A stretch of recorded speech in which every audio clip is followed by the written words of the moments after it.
Police की भारी नफरी बाहर मौजूद है, तो डिस्ट्रिक्ट कोर्ट पहुंच सकेंगे?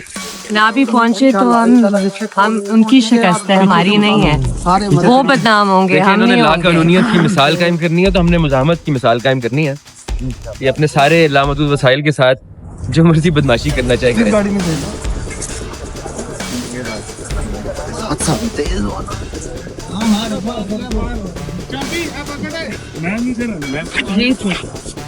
अली भाई जरा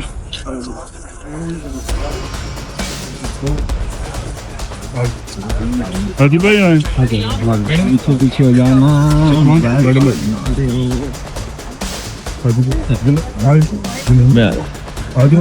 आओ सर